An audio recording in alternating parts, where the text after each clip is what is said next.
Okay, welcome everyone to the third installation of EFP Informs. Before we get started, I'd like to, sort of just lay out the ground rules for those who have not joined us before. First, we've disabled a number of features for our attendees. In particular, attendees will not be able to unmute themselves, nor will they be able to share their videos.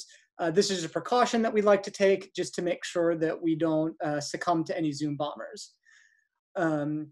We've also disabled the ability for attendees to chat with one another. Again, this is just to avoid any unnecessary disruptions. Before we move on to our speakers, I'd also like to take the liberty of welcoming two new members to the EFP team, Thomas Folliger and Ryan Sherrard. They just started a few weeks ago, and we at EFP are more than happy to have them join us. And with that, I would like to introduce my advisor, my friend, someone who's, I think really cares about the Santa Barbara community, the Executive Director of the Economic Forecast Project, Dr. Peter Rubert. Thank you very much, Charlie. By the way, if anybody needs hire somebody for voiceover, Charlie's available, I believe. Anyway, so I'm the director of the Economic Forecast Project and a professor at UCSB. We started this EFP Informs because, as everyone knows, the data that's coming out basically daily, and people have to know what's going on. We try to get people who are very knowledgeable about these things and basically who know what's happening from the top. So that's what we're going to try to address today with our two speakers, who I'm very excited to have. Lynn Fitzgibbons, who's been on before. She's an infectious disease specialist at Cottage Health. She's going to give many updates on what's going on health-wise. And then Nancy Anderson, she's the assistant CEO for the county. I was fortunate enough to be on the mayor's task force for reopening, along with Nancy, who was, I hope no one else is listening from the task force, but Nancy was the only one I wanted to actually listen to. So it was great being on that task force with Nancy. And I think she provided, fantastic data and helped us to understand what's going on. So before I get to their talks, I'm going to just give a very, very quick overview of what's going on economically. And oops, there it is. So a little bit about the economic impact of COVID-19. So here's my quick story. Don't believe anyone. Now, I'm sorry, except for who's on the program today, who actually know what's happening. I don't know too much about the health stuff. So Lynn's going to talk a little bit about all the crazy things happening there. And Nancy will talk about how the changing day-to-day changing rules and policies that are coming out. But let me talk a little bit about the economic data and why I say that it's hard to really understand what's going on. And the reason basically is, of course, we're in completely uncharted economic territory. Maybe health too. I mean, I talked to Lynn before about the Hong Kong flu back in the 60s, 68 to 70. And, again, there we had a pandemic. But in the economic world, even back then, nothing happened like we're seeing today. And this is quite amazing. So, here's some, the data that came out today are weekly initial claims for unemployment insurance. And what I want to focus on, as you can see, this goes back to the early 1960s, 1959, I think. And what you see is that historically in the United States, we get numbers like, 100,000, 200,000, maybe up to 500,000 that would claim initial unemployment. That is, they lose their job and they go to the rolls, their state, and apply for unemployment insurance. Well, you can see what happened at the beginning of this year in March, which is way up here. You can see that we had nearly 7 million people in the United States in 1 week apply for unemployment insurance. And this thing happened so rapidly. And if you look back at the Great Recession in 2008, you can see the size of the growth in in the weekly initial claims, and it's nowhere near what happened today. And then you can see it's hard to see in this graph because things happen so quickly. And that's what I was saying, that the data is coming out so fast and people are hungry for now daily data. It used to be with economists, maybe they were hungry for monthly data, maybe quarterly data, but now everybody wants things as just as fast as they can. And what you can't see is the sharp decline in initial claims. Now, the reason I say it's hard to believe people, so this is now weekly initial claims again, and you can see what I've written up here, it's seasonally adjusted. So seasonally adjusted claims basically means that unemployment is different throughout different times of the year. So we know that in the summer, when a lot of kids get out of school, they enter they apply for jobs. Unemployment goes up a little bit. January, February, it goes up a little bit. And then what they do, and by the way, almost all the data you see that the government puts out are seasonally adjusted data, because they want you to know that, in normal times what's happening, and now what's happening. So this is what was reported in the last few weeks. And what I want to highlight are the last 4 months, basically. And so what happened in July, they were basically as low as we'd seen for a while. 1.3 million people applied for unemployment insurance.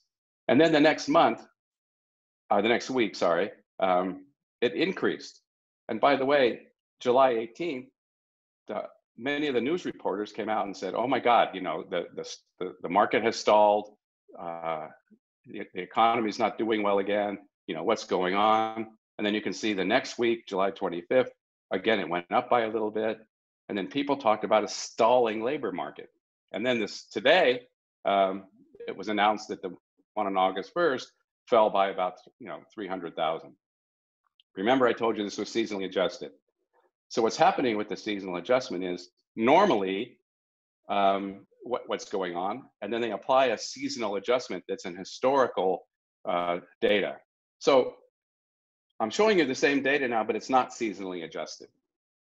And remember, I told you back in July 18th, the stock market fell actually because the labor market looked like it was not doing as well. But when you look at just not seasonally adjusted data, and that's what I have here. So if it's not seasonally adjusted, that means they're just counting the raw number of people who applied. They're not putting any seasonal adjustment into it. And look what happened.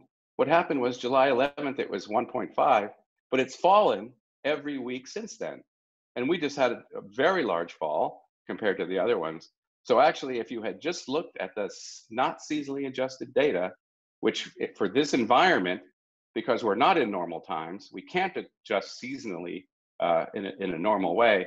We actually they should have been saying, wow, the economy is continuing to fall. And if anything, they should have said July 11th was a bad time.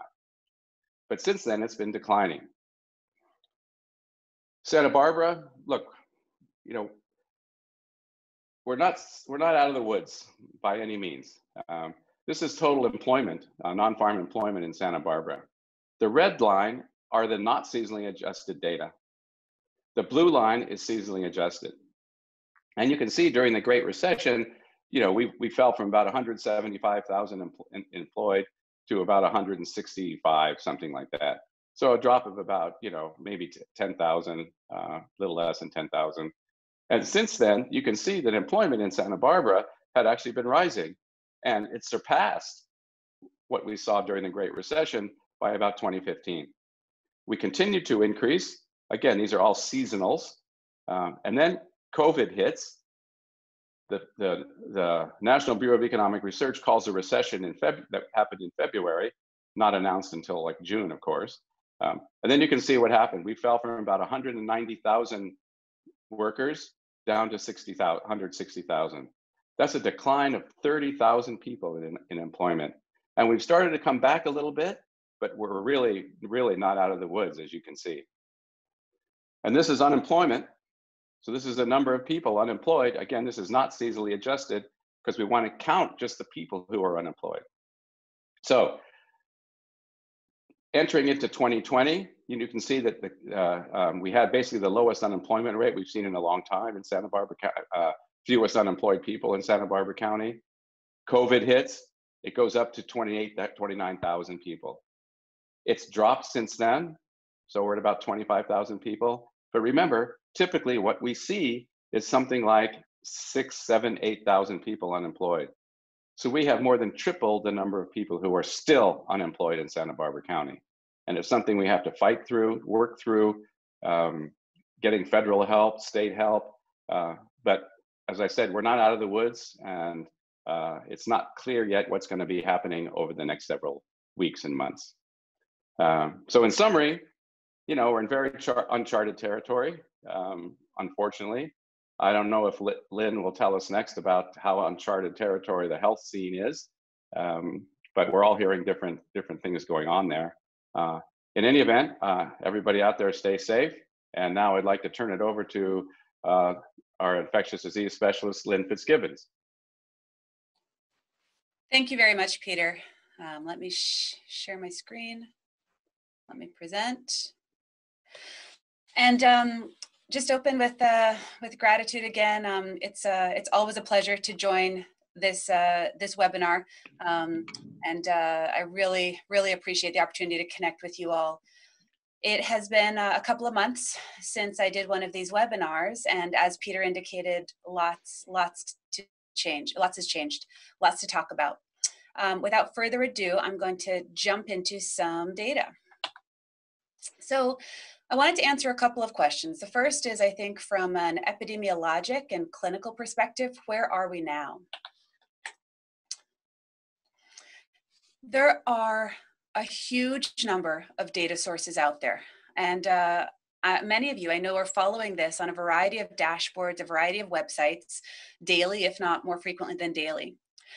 I use this as a sample. This is from Johns Hopkins, and you can indeed drill down to Santa Barbara County specifically and get a very rich amount of health-based data related to different payer sources within our population, different age breakdowns within each of these payer sources, facts about our county as a whole, cases across our county, new cases, and active cases indeed.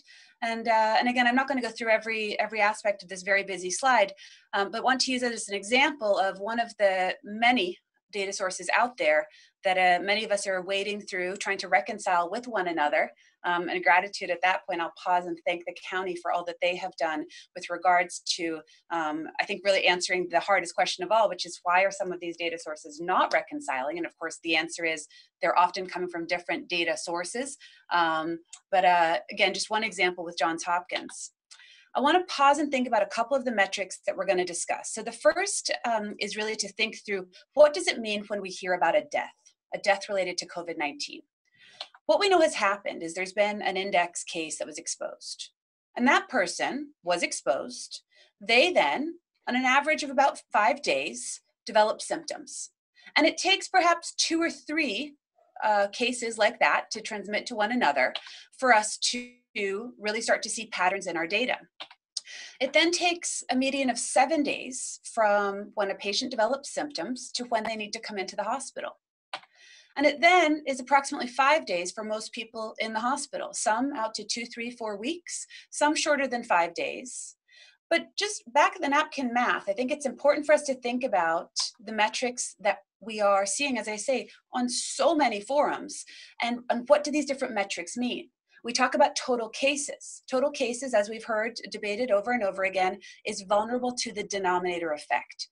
Who is being tested? Are asymptomatic people being tested? Are we only reserving tests for those who have highest suspicion of disease? Again, that's the limitation with regards to test counts or case counts. Hospitalizations, that's a more objective metric. But as you can see here, if we simply follow the number of beds, the number of people with this disease in a hospital, we are delayed by perhaps 2 weeks, 3 weeks. And then, of course, if we're following deaths, tragically, that may be the most objective metric of all, and indeed probably is. That, of course, is a very, very late metric.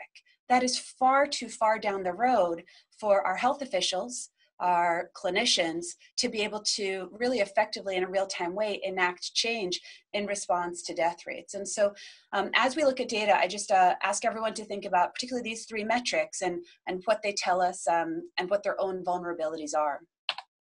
Santa Barbara County, this is from the Los Angeles Times Coronavirus Tracker, which I simply use because I like the way that it graphically represents the data for us. Here we see new cases by day in our county. The surge, everyone recalls, was during the outbreak at the Lompoc Federal Corrections Complex, with the week during which there was a large number of tests reported.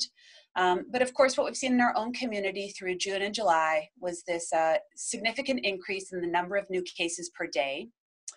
We have the 7-day average seen in the darker blue line, perhaps an easier metric to follow, just knowing that there's heterogeneity throughout a work week for when our health officials are receiving the lab data and able to report it. Deaths, of course, in Santa Barbara County, I believe we're up tragically to 64 people who have passed away in the last few months from this horrible disease, with the report of about 28 last week that we understand, of course, was not one big spike, but rather likely distributed over the full prior month. And again, just consistent, as I'd mentioned, with a large number of cases surging through June and July, and as makes sense, in July, unfortunately, we saw about 28 deaths through the end of June. My favorite metric, don't tell the others, but my favorite metric is hospitalizations. Hospitalizations, I think, is quite objective, but isn't as delayed as deaths. I like to think that hospitalization data, while it is certainly delayed from an index event, is really perhaps the most accurate, closest to real-time metric that we have that is objective and reliable and reflective of our community's condition. Here we see Santa Barbara County, and we see a little bit of a jagged line. We're a small county, and we have, certainly some noise in the data. But we have what are called medical surgical level patients. These are patients who are not critically ill but admitted to the hospital. And they, as you saw, clearly rose through June and July. In the darker teal, you see ICU patients, ICU admissions or ICU bed counts day over day. And so I hope everyone agrees with me, but even though we've had some reporting process changes, when you do squint your eyes, I would argue that we are, on this objective metric, hospitalizations, seeing a stabilization at this point. So who's becoming infected and who's at risk of dying in California?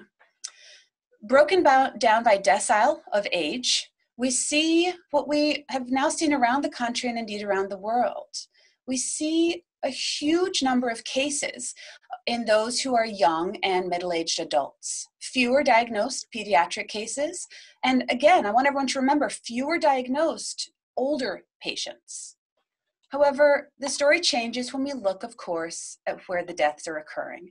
Just a staggering, I think, pictorial representation here, comparing where the cases are and tragically where the deaths are, with those certainly over about the age of 50, but certainly over 70, with an overwhelming majority of our cases that result in death. And where are these deaths occurring? Staggering, 44% of the deaths that have occurred in California, this is our state, 44% have occurred in this dark gray nursing home environment or amongst residents of these nursing home environments. Again, consistent with our understanding that it's older patients who are more vulnerable, up to 45% of the time of passing from this disease, and a tiny fraction of the state's population really carrying the burden of the deaths. And in California, what's happening with deaths? If you go back to the beginning of my slides, I remember I argued that deaths are perhaps the most black and white, horribly binary metric with regards to a community's condition, but a very delayed metric. And so, unfortunately, in California, when we look at deaths, when we saw the surge through June and early July in number of cases and hospitalizations, we, of course, are now feeling the true effect of that in our day over day, week over week number of deaths here in our state.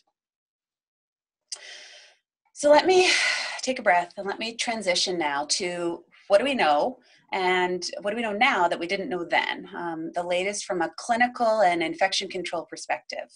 I promise I will not bore you with the nitty-gritty clinical details, but I do want everyone on this call to know, I think, some of the most important aspects of the disease that we truly understand now that we didn't in April or March, and have big implications for, I think, many of the aspects that Nancy's going to talk to us about.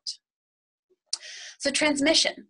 We know that transmission of this virus is primarily occurring person to person, close contact, droplet spread. This is happening much more than airborne spread, the puffs of air coming out of someone's respiratory tract that then kind of linger and can be spread across a room. And far more than surface spread. Again, this idea that I'm infected and I touch a surface and someone else touches that surface, that would be an efficient mode of transmission was certainly a concern back in March and April, but it's really not panned out to be a highly usual way that this virus is transmitted.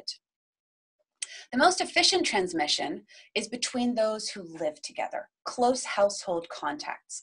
Time and again in the hospital, we are seeing families, we are seeing clusters of people who live with one another, perhaps relatives, but perhaps not relatives, but coming down with this virus and really being impacted across a household. We also know that other people who are together in an indoor space without masks for at least 15 minutes and within 6 feet of one another are highly likely to be infected. Patients who develop symptoms are most infectious right around the time that they develop their symptoms. And this period of infectivity probably starts a day or two before they develop symptoms and probably lasts for a few days after they develop symptoms. And I'm going to talk a little bit more about that. And the question is, what about those who never develop symptoms, or what about those who maybe don't have symptoms now, but are going to become symptomatic? Are they infectious at all? And there's a lot of data written about this, but one actually published this morning, hot off the press, was out of Korea. And they looked at how much virus a group of patients had who had no symptoms. And I'm not going to go into the nitty-gritty of this, but basically you see in orange, here you see the viral load on the y-axis, and you see in orange those who had no symptoms, and in blue, those who had symptoms. And what I think you can see is there basically is very little difference between those who had symptoms or those who didn't have symptoms and how high their viral load is, essentially meaning that even those who never developed symptoms and those who were going to develop symptoms but had none at the time, these patients still have high viral loads and are still highly infectious. So let's think about masks. Lots to say about masks. Remember, the rationale for all of us wearing masks when we're around others is ideally to prevent any spread of secretions from someone who has an infection but may not know it, either asymptomatic or pre-symptomatic people. And I'll pause and just remind everyone, we hope that everyone who's symptomatic is, of course, isolating. Again, so many examples of this, but I think the one that perhaps is most famous from the last couple of months are the two Missouri hairdressers. And this was published in the MMWR last month. And here we have two hairstylists who both had confirmed disease. They spent at least 15 minutes in that enclosed space, very, very close to someone doing their hair. And 139 clients came through over an 8-day period. One of the stylists worked for 8 straight days, and the other worked just from day 3 to day 8. But of these 139 clients, there were no transmissions. And at least the authors of the MMWR article from the CDC proposed that universal face covering clearly made a difference. So my last big topic for today is isolation considerations. And I think this has tremendous implication around our community, certainly in our hospitals, but I would say very much in line with some of the topics that Nancy's going to talk about with regards to reopening. So a couple of scientific facts. The likelihood of recovering infectious virus, or what we call replication competent, so infectious virus, the likelihood of getting infectious virus from someone declines after symptoms begin. In those with mild or moderate disease who never need to come to a hospital, they have not actually isolated infectious virus more than 10 days after symptoms began. In those who have more severe disease, low oxygen, come to the hospital, or very immunocompromised, there has been infectious virus isolated, but no longer than 15 to 18 days after the symptoms began. Although this infectious virus has not been isolated more than 3 weeks after symptom onset, or indeed 15 to 18 days, what we know is that people who have recovered from this infection will continue to have the virus RNA when we swab them, when we check the back of their throat, or when we check their saliva. And this RNA, this part of the virus that we're able to detect in our tests, it can be there in people for up to 12 weeks after they recover, or excuse me, after they first develop their symptoms. And again, the test that we do is, of course, the PCR. And so this means that even after recovery, even though there's no more infectious virus for either 10 or 20 days, the PCR in these patients who have recovered can remain persistently or intermittently positive. And just to corroborate this, there was a study that looked at 285 people who were persistently positive. So many weeks out, they were still positive. And 126 of them were actually in that category we've heard anecdotes about where people thought, well, they've been reinfected. They have it again. They have more symptoms and they're PCR positive. And what these authors did is they looked at almost 800 contacts to these cases, and they found that there wasn't a single new infection amongst these people who were persistently positive weeks out. Again, just emphasizing this idea that even if people are PCR positive weeks after they have this virus, even if their PCR is positive, they do not seem to be infectious. Just to remind everyone that we do think this infection induces protective antibodies in many people, but we don't know who is going to get protective neutralizing antibodies, and we don't know how long these antibodies last. And for that reason, serology and antibody testing is really not recommended to help us with any clinical or infection control decisions. And I only remind you of that to say that if you have employees or coworkers who get a positive serology, while it may be interesting for them or their physician, it should not dictate whether or not that person is, for example, put in a frontline position and exposed to the public or not. This does not have that rule. And so I just emphasize the guidelines that were changed by the CDC on July 22nd that reflect the evidence I just showed you. Tell us, not just within healthcare workers, but I think more broadly too, how going forward we are going to have to handle patients who have recovered from this infection and how long they must be isolated. I'm not going to read the guidelines to you. This is my second to last slide. But I will just emphasize that for most people with COVID-19 illness, isolation and precautions can generally be discontinued 10 days after symptom onset, with resolution of fever for 24 hours and improvement of their other symptoms. And just to reiterate, number 4, the role of serologic testing should not be used. I'll let people look at the guidelines themselves if they're interested, but there's been a very strong de-emphasis on section 2B here that repeating testing in patients who have recovered from this, requiring negative tests after either 10 or 14 days to get people back out of isolation is no longer recommended for this idea that they're no longer infectious, but they may still have a positive PCR. So just to summarize, I think everyone on the call unfortunately knows that the COVID-19 epidemic is now well established on a national, state, and local level. The hospitalization and death data is probably the most objective metric to follow with regards to a community's condition, but both of these are delayed metrics. After this brisk resurgence of cases that we saw in June, July, both locally and statewide, I think that I'm now seeing some signal that a plateau may be underway, at least looking at my favorite metric, the hospitalization data. Data remains critically important now, and it's going to really inform both population level as well as individual level decisions, I think, for the long term with regards to this. More is understood every week about this virus transmission and infectivity. I think I just remind everyone that there were these very important, I would say, paradigm shifts in July from the CDC with fair evidence to support them with regards to how we should think going forward about repeat testing and isolation. With that, I'll thank everyone for their attention and pass it back to Peter. Great, thank you, Lynn. Could you repeat that? Uh, just so everyone knows, all these slides, I believe, are going to be posted on our website so that people can go back and look through these slides. You know, when I hear these things, it's kind of bothersome because everyone talks about PCR testing, PCR test. I keep thinking they're talking about me because my initials are PCR. And so I always feel bad, like I'm the one that's supposed to get tested, but I guess that's not true. So anyway, so our next guest today, Nancy Anderson, Assistant CEO of the county. Nancy, you're on.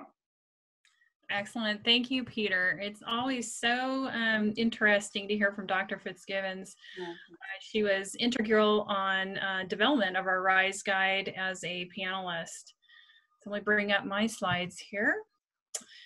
Our RISE guide was put out in about early May and has been evolving ever since through the process. As Dr. Fitzgibbons talked about, data is important, and our public health department is has many folks dedicated in their epi department looking at this literally daily.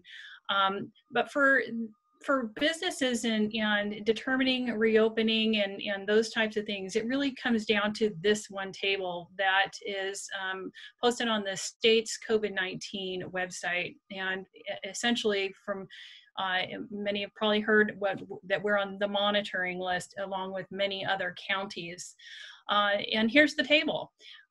Right now, they've got some federal reporting changes that have caused the hospitalization and limited hospital capacity numbers to be resynthesized. So it sounds like that is not going to be available for a couple of weeks. So we're just down to the elevated disease transmission that they're currently monitoring.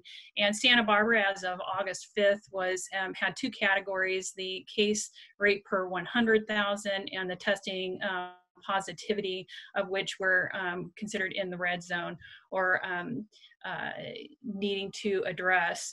I had to put San Luis Obispo and Ventura so we didn't feel lonely because there are so many others that are having the same challenges that the county of Santa Barbara is. But this table here is what's driving all of the governor's dictation on what is opening. Are there things that he has to roll back?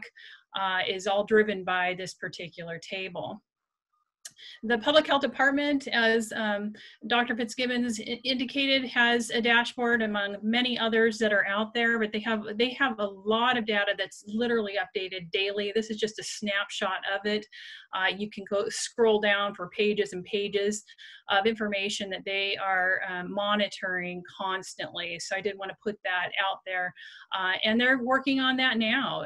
It's just a constantly evolving, what is the best information that makes it available. And the challenge of coordinating all of these agencies that have to put into this information is just, it's a huge task for all the counties. And, you know, we're all dealing in this new situation where we're dealing with a pandemic and having to coordinate all of this information and timely. So, you know, not just gathering it, but getting it quickly and accurately.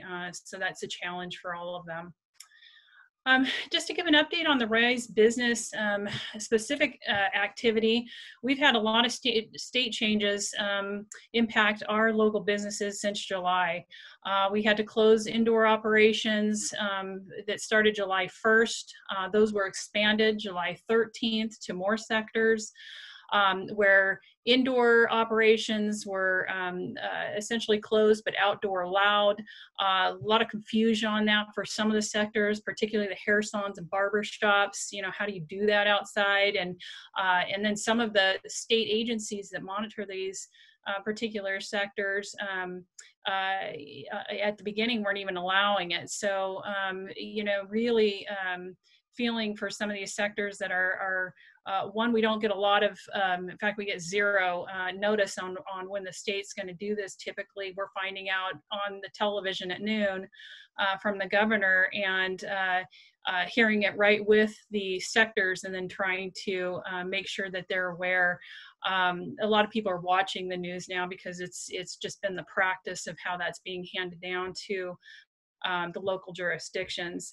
And then this week we had revised school guidelines and checklists. They added in sports information and how schools should be considering those things. There's a lot of talk about can schools get a waiver and that type of thing. So they added particular information on the criteria in order to do that and what's required of the public health officer in order to accommodate that. One of the challenges for Santa Barbara County is that on the first, and I'll go back to that, this first criteria here where this case rate per 100,000, in order for the schools to get a waiver, that can't be more than double what it should be. And right now ours is slightly over double. So that's a challenge for any schools within the county of Santa Barbara. So let me go back here. Our current public health orders right now, they had a face covering more recent, July 23rd issued. They had a fine on that, a fine penalty. We haven't issued any, and our compliance folks are looking at how that can be applied, but they indicated that and language to match the state. And then our most recent county health officer order 12.5 issued the 14th helps mirror the changes that the state put out for the closed indoor operations. They will be issuing another one here within a day or so in regard to defining a few more things specifically on gathering, which now the state is using a term called mixing, which we tend to like because it's hard to explain to people what gatherings are, and it's pretty much our health officer is indicating you should have zero gathering. You really do not want to be what the state is now calling mixing with other folks. You want to stay within your own people that you live with, that you're around, that's your cohorts. And in order to get a handle on some of the spreading that they're seeing in the numbers. So where are we now as a county? We actually, the state initially, this is the state's stage structure. We had stage 1, stage 2, and we were all the way mostly through stage 3. We do have some sectors, indoor playgrounds, live theater, saunas, steam rooms, higher education, nightclubs, concert venues. Those folks are going to be waiting for a bit, obviously. But the rule was that no sector could be considered unless the state issued guidelines. So the county can't even look at a sector until the state has issued guidelines, and then it requires the public health officer to agree that the local community is able to handle that sector opening. We've all obviously backed up on a lot of these to where there is restrictions on quite a few, and are holding at that until further notice. One of the things that Dr. Fitzgibbon also brought up was the mask wearing and the face coverings, what we call them, for help mitigate some of the transmission issue. And our board and many others are very much in getting the word out there that that's very, very important to help to help control where we can some of the transmission. And we got invited through the North County folks, primarily Alan Hancock College and Kevin Walders, let us know about this campaign that they were doing, and very supportive of it. Thousands of people, at my understanding, have put out their quotes and the pictures, and in order to get this campaign brought out. But it's an important aspect of for the community in getting behind in order to help slow that transition. We just want to let everybody know that we do have signage available for the businesses, and have for many months on our recoverysbc.org. It's both in English and Spanish. So if you're needing it at your business, you feel free to use them as you needed. like I said, they are in bilingual status, both infographics and signage. This is we put everything that we do for the RISE activity under this recoverysbc.org website all in one place, trying to make it easy for departments to get to the programs that are available to them. The biggest program that we have on there is the self-certification attestation process.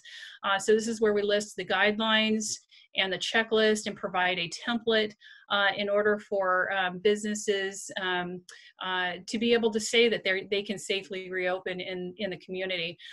It does require that they review the state and local guidance. In fact, they should be constantly making sure there's been no changes associated to them, because that has happened, and they have to complete their prevention plan and make sure everything's in place in order to open safely. We've had about a little over 3,800 businesses as of Wednesday submit countywide. Most of those within the city of cities, multiple cities of the county, and our top 3 industry sectors have continually been the dine-in restaurants, retail, and office workspaces. One of the programs that we're proud of that we started kind of late in the game, about a month ago, or a little month and a half ago, we had some volunteers that one of our actually community wellness group put together to help the community businesses in making sure they knew about the RISE guide, knew about the attestation process, and just to answer questions, because it's just a confusing process sometimes for some, and they don't know what they're supposed to do, and we found it very beneficial. This has morphed. We've actually now partnered with the cities, and most of the cities now have their own ambassadors, of which we've helped them train and know what to do and go out into their own communities. And now we're going to be actually expanding upon that in the next couple of weeks in order to assist further. These aren't compliance folks, but they are out there to help businesses be in compliance, and they certainly can connect them to any resources that we have. One of the questions we get a lot is that, what if there's a business out there that isn't doing something right? This is available to the public. So anyone can report a violation. I just kind of snap screened the first page of it, but it'll get sent out to the appropriate agency that should be investigating that type of business. So like restaurants are done by environmental health department. It could be something that falls within the jurisdiction of the city, code enforcement or something. So we will evaluate that and have it investigated. So there is a place where you can indicate that something may be amiss. One of the programs that we started near the beginning, and many of the cities have done this as well, is anything we can do to help businesses. We understand the struggle that they are facing, but get out into the outside. So if they need to go into a public right-of-way, or if a private property area, parking lots, and many have, taken advantage of this. So a lot within the city area, but we have this in the unincorporated available as well. So if you're an unincorporated business, you'd be contacting our public works. And with that, I'd like just to end it. Here's some contact information for any business who may have a question either regarding our SBC PEP program or any business question. Our EHS staff has been phenomenal, and they will usually be able to return information in one day. If a business has a question, especially in the gray area where it's just not black and white for you in the guidelines, give them an email that explains the situation, and they'll get back to you. And with that, I'm happy to turn back to Peter. Great, thanks so much, Nancy. I want to leave some time for some questions from our attendees. But I do have one quick question to both of you, actually. When this first started, we remember the federal government said, the states kind of have control over what they want to do, and then at some point, the governor said counties have the kind of some leeway into what they want to do. So how much input on the health side and your side, Nancy, how much input is a state government getting from different counties, or are they just mandating things, as you said before? So from a business perspective on the reopening aspect, it's what the state has said is that they will determine how a business will reopen, and none will reopen until a guideline is issued by them through CDPH, and that the local public health officer will determine the when based on local community information. So that's where we're at now. And of course, that's where we're at when we were opening stage 3, and now it's kind of pulled back. So that's been a full-on at the direction of the state at this point for the rollback. Right. So that's kind of my question a little bit. I mean, so for example, if I looked at the recent data, many states are pretty severe, Florida, New York, et cetera. So again, we're starting to see a little bit of a second wave, it looks like, in some places. But you look at places like Italy, who's come down tremendously. And right now, cases per million in Italy are about, a third of what they are in California. So do you see any reason for that, Lynn, at all? I think while it's interesting and certainly a good conversation starter to compare one population to another, whether it's across California, whether it's across the United States, or whether it's globally. I think especially all the data experts and incredible folks on this forum, I think we've got to remember that ultimately we are inevitably comparing apples to oranges. And I think it is just, I personally, from an infectious disease perspective, do not think that there is a single overriding explanation to ever show a discrepancy between two populations. I think the root of your question is, of course, from a policy perspective, an infection control policy perspective on a big population level, what do we think is most effective? And I think the key aspect of California, from my perspective, is that we don't have 58 or whatever the number of distinct counties and official health jurisdictions. We don't have 58 or 56 islands. We have these large areas where these counties interact with one another by the hundreds of thousands or millions of interactions a day. And so I think to some degree and I don't want to speak for our health officer, but as a good friend and colleague, Dr. Ansorg, I think, is in very consistent communication with our state health officials. And I think in California, there's been a lot of effort made to make sure that, again, the counties are all certainly modifying in a way that makes sense for their own local jurisdiction, but ultimately as a state, as much as possible, I think moving together. Okay, that's great. So I'm going to turn over to Ryan now, and Ryan has gotten the questions from our attendees, and will ask questions of any one of us. So go ahead, Ryan. Yeah, so to start out, there have been a few questions about the statistics around death. So in particular, so Lynn, how do we think about comorbidities when it comes to the death statistics? And also, there have been some questions about how do we think about just the sheer number that we're seeing in Santa Barbara County? So how does this compare to normal? What's the leading cause of death? Is it COVID now? I think people are seeing a lot of numbers and they're just not sure how to interpret them.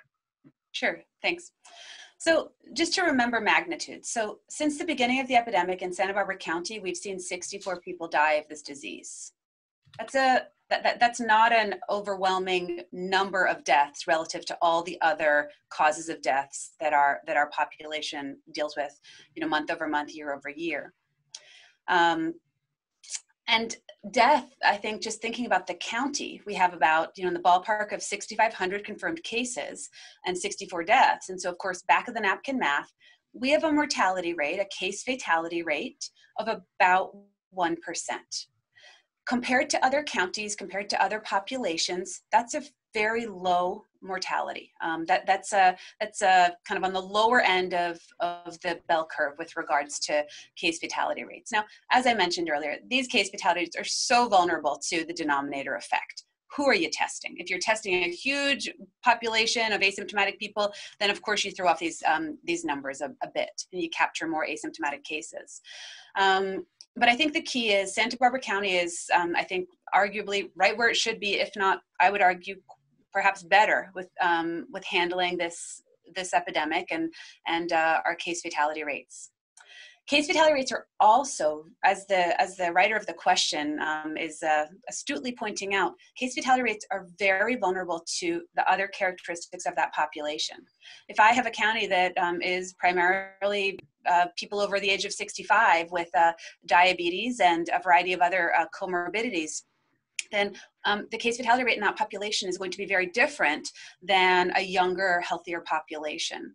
The county, the hospitals, I know are working very, very hard to try to bring more granularity to the metrics that are publicly available. There is already a lot available on a population level across the United States that's published by the CDC that shows us down to nitty gritty what are some of the associations with different comorbidities, different illnesses that people have going into their COVID disease and the likelihood of them dying based on having or not having that disease. So I think I'll just, the high school teacher in me, a lot of words. I think the punchline is our case fatality rates, I think are fine. They're actually quite good. As tragic as it is that 64 people have died of this disease, it is not the leading cause of death in our county by any means. And comorbidities are a very important factor, and I think more to come on that. Thank you. So kind of jumping off that a little bit, another attendee is kind of wondering about the 10-day period that you discussed earlier for the isolation. And they're wondering, so if you don't have any symptoms, so if you're largely asymptomatic, how do you think about trying to approach 10 days, right? Great. So great question. This is a much shorter answer. There's data to support what I'm about to say, and it's clearly written explicitly in the CDC guidelines. If someone is asymptomatic and they're tested and they're confirmed to be positive, they may well be pre-symptomatic. And if in the next 2-3 days they develop symptoms, then their 10 days begins on the first day of their symptoms. If they never develop symptom, a truly asymptomatic person who simply has a positive test, has never had COVID before, this was a surprise, perhaps they had a contact, positive test, that person should be isolated for 10 days after their positive test, and then they're done. Okay, thank you. So Nancy, one of the attendees is asking, do we know much about what's going on with COVID in the homeless or houseless community? Do we have any data? Do we have any sense of what's going on with them?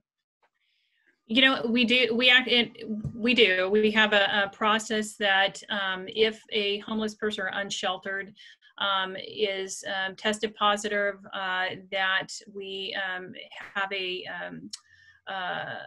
housing isolation available to them, and that is I think the last time we had about 50 or so folks that were utilizing the hotel that we have set up for that, and it ebbs and flows, but there is a process, and we've had some exposures. We're trying to just, if there is, you know, a positive test, we want to help isolate them so that it's not getting further out in the community. Mm-hmm. And so, Peter, the slides that you showed us earlier had a fairly bleak economic outlook.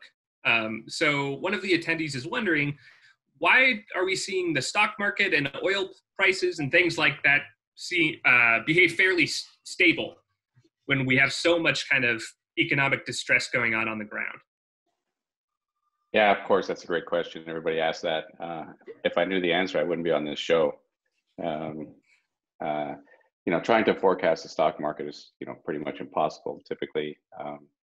And in this environment, I mean, you know, if we get back and, miraculously next week, if all the disease went away, you know, many businesses could reopen. I mean, they're there. We still have airplanes. We still have all kinds of things. So it's not like, our underlying system is hurt like it was in the Great Recession in the financial side or the housing market. The housing market is doing well. As you mentioned, the stock market, NASDAQ, is making records every day. And I think that in the long run, that this is not going to impact us that much overall. It's going to be a horrible year. I mean, if everybody just gets rid of 2020, we'll be happy. But I think the stock market is just basically betting on, we're going to get over this and back to business as usual. So do you have any advice that you'd give to local businesses who are particularly struggling right now? Well, I mean, there are plenty of resources out there. And as I think anybody knows that, right now they're trying to come up with a new plan. But I did see another question about, how much debt we're in right now. And, it's honestly true. The government can't keep spending $500 billion a month for very long before it really starts to matter. And, that gets back to the point of, how and when to reopen and, how do we pay back the debt? Well, that has to be, it's going to be hard to cut resources at this point in time. And the only way to do it is if we can have some economic growth. And again, along with Nancy and Lynn, no one is saying, let's open and let people die. That's not what anybody is saying. There is a safe way to do this. And, maintaining safety, social distancing, wearing masks, we'll get through this. So how much time do we have left for questions? We can take a few more. Okay. So one of the questions is, a couple of the slides have made reference to, and in the news, there's been some discussion about the data error that occurred with Santa Barbara's counting. Can somebody talk a little bit about what that is, or what exactly was the cause behind that? I guess that somebody will be me.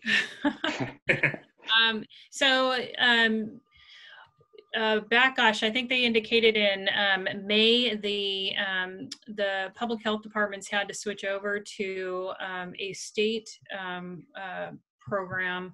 I believe it was a state program called CalReady. And when that happened, in that transition, there were some death certificates missed. It sounded like that needed to be keyed into this new system that the state required them to use. Now it sounds like they're finding out that there's just that system is kind of antiquated in and of itself. So here again, trying to accommodate, gathering a lot of manual information, and death certificates are manual, and they're produced now by so many different physicians or hospitals, or depending on the situation of the person, there's time lags on when those things happen. But for the one particular issue with Santa Barbara, there was just some that were missed getting into this transition to the state's new system they were being required to use. Okay, thank you. So there's another question that's asking about what is being done or what can be done locally or statewide to kind of increase the number of available tests and to minimize the time necessary for results. I know there's been some concern about how long it takes to get the results back. I can take that one, Nancy, if you want. Okay. So lots of work on this really since the beginning. There is actually a biweekly call between our health officials and leadership from many of the community health partners, including the hospitals, multi-specialty clinics, FQHCs, federally qualified healthcare centers. Again, meeting with officials from the health department to really tackle this. This meeting's been going on since, I believe, April.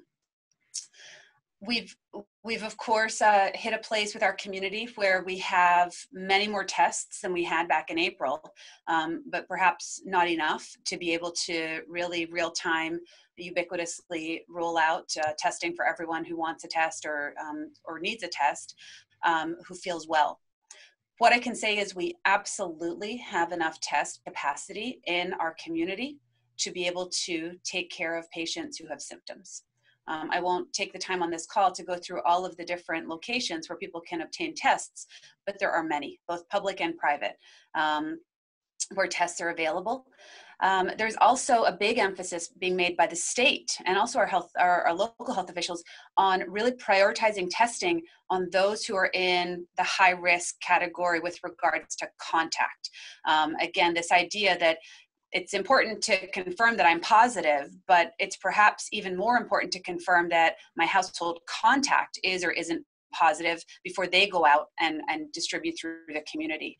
And so again, just lots of tests available, including with a state partnership through the Earl Warren, Buellton, Santa Maria sites, and again, at lots of hospitals and private clinics. Okay, thank you. Okay, Ryan, take one more question. Let's be respectful of people's time. So let's do one more. So I will do a kind of generalization of a couple questions. So a few people have asked about school reopenings.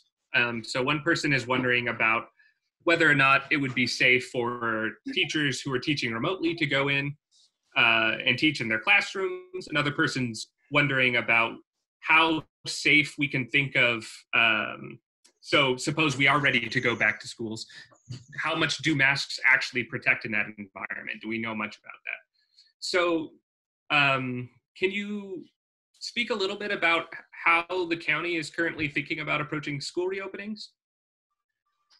I can talk a little bit about the school, where the guidelines are at. Everything's driven by what CDPH and the other organizations at the state level have put together for schools. So they've provided guidelines and a checklist. Each institution has to determine whether they can meet those. And what their plan would be to ensure the safety of the staff, the students, and there's a lot to be taken into consideration for all of that, in which then they have to attest to. I'd be interested in hearing Dr. Fitzgibbon's thoughts on, just the environment in general. Sure, thanks, Nancy. And this is, of course, the million-dollar question. I think,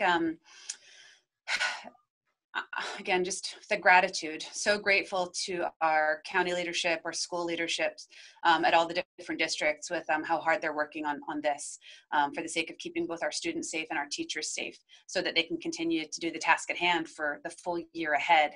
We haven't yet mentioned the fact that this virus is going to still be with us in our community as flu season hits, and the impact that potentially is going to have on the health sector, the economic sector, and of course the schools.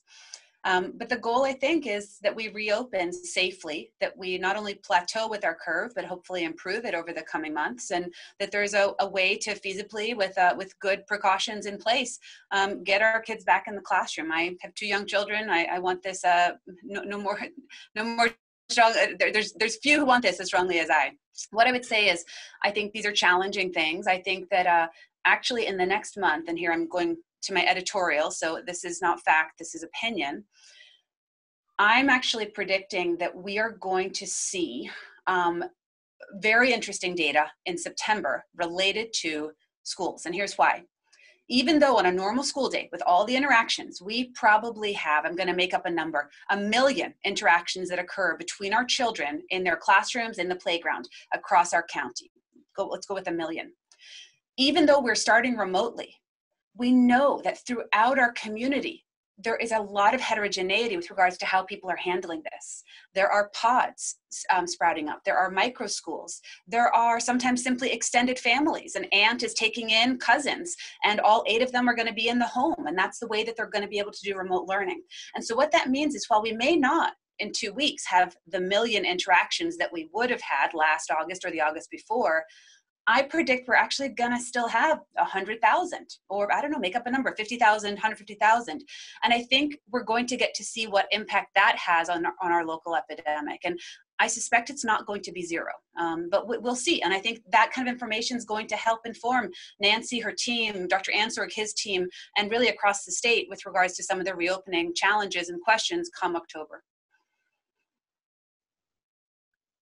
Yeah, so I'll just add one thing. We just got an email today from I guess it came from the chancellor, I'm not sure, that we should be prepared to enter the winter quarter mostly remotely.